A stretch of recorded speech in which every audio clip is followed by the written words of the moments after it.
พระเยซูอยู่ในเรือเราจะยิ้มต่อไปยิ้มต่อไปยิ้มต่อไป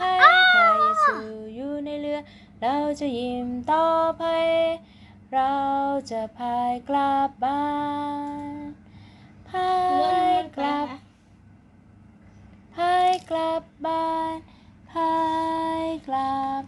พายกลับบ้านพระเยซูอยู่ในเรือเราจะยิ้มต่อไปเราจะพายกลับบ้านอ้อ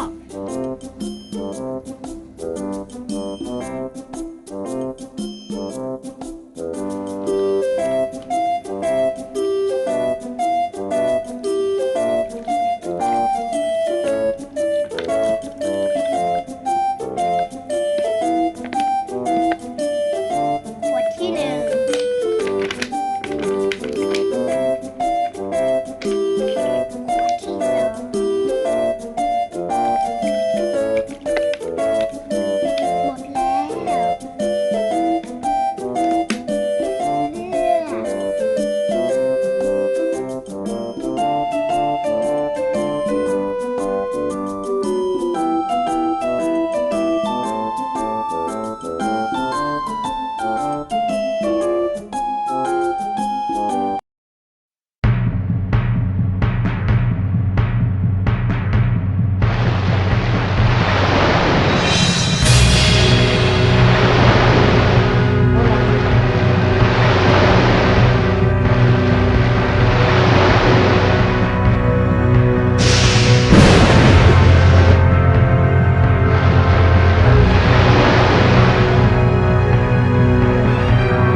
จงสง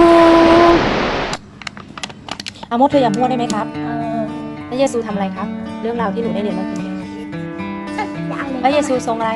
พระเยซูทรงแบบว่า ทรงห้าม ไม่ให้พายุเกิดขึ้น ห้ามพายุ เมื่อเราเจอเหตุการณ์ที่ เมื่อเรากลัวให้เราอธิษฐานกับพระเยซูใช่ไหมใช่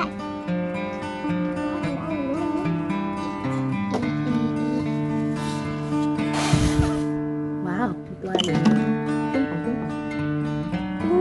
พวกเราจะไปกันแล้วนะขอบคุณพระเยซูที่ทรงช่วยเราให้ลมสงบพระเยซูทรงมีฤทธิ์อำนาจในการที่จะสงบลมพายุในชีวิตของเราด้วยถ้าเรามีพายุในชีวิตเรามีความทุกข์ยากให้เราอธิษฐานขอการช่วยเหลือที่มาจากพระเยซู ตลอดเวลา